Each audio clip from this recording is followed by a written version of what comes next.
Now there were some present at the same time who told him about the Galileans whose blood Pilate had mixed with their sacrifices. Jesus answered them, "Do you think that these Galileans were worse sinners than all the other Galileans, because they suffered such things? I tell you, no, but unless you repent, you will all perish in the same way.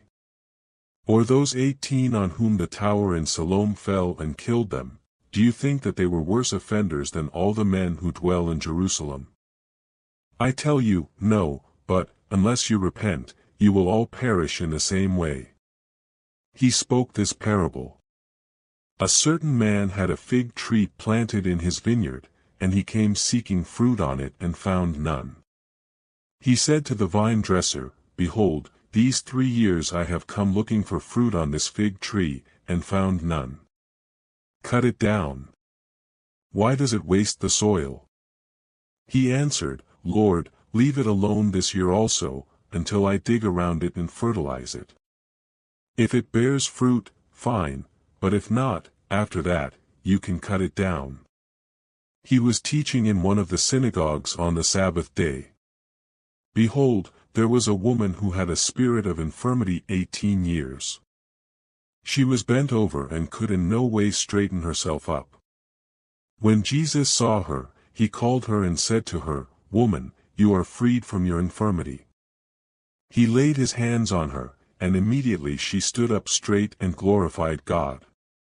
The ruler of the synagogue, being indignant because Jesus had healed on the Sabbath, said to the multitude, "There are 6 days in which men ought to work. Therefore come on those days and be healed, and not on the Sabbath day." Therefore the Lord answered him, "You hypocrites! Doesn't each one of you free his ox or his donkey from the stall on the Sabbath and lead him away to water? Ought not this woman, being a daughter of Abraham whom Satan had bound 18 long years, be freed from this bondage on the Sabbath day?" As he said these things, all his adversaries were disappointed, and all the multitude rejoiced for all the glorious things that were done by him. He said, "What is God's kingdom like? To what shall I compare it?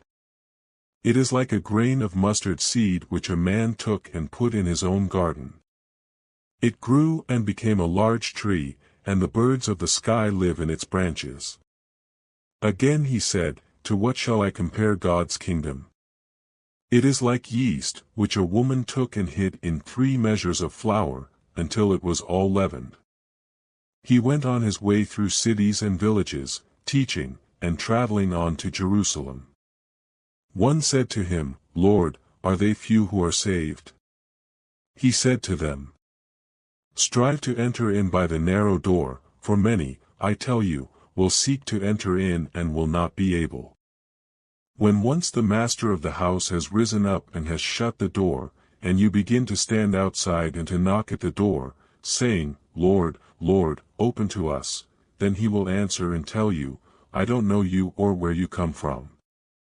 Then you will begin to say, 'We ate and drank in your presence, and you taught in our streets.' He will say, 'I tell you, I don't know where you come from. Depart from me, all you workers of iniquity.' There will be weeping and gnashing of teeth when you see Abraham, Isaac, Jacob, and all the prophets in God's kingdom, and yourselves being thrown outside. They will come from the east, west, north, and south, and will sit down in God's kingdom. Behold, there are some who are last who will be first, and there are some who are first who will be last." On that same day, some Pharisees came, saying to him, "Get out of here and go away, for Herod wants to kill you." He said to them, "Go and tell that fox, Behold, I cast out demons and perform cures today and tomorrow, and the 3rd day I complete my mission. Nevertheless I must go on my way today and tomorrow and the next day, for it can't be that a prophet would perish outside of Jerusalem.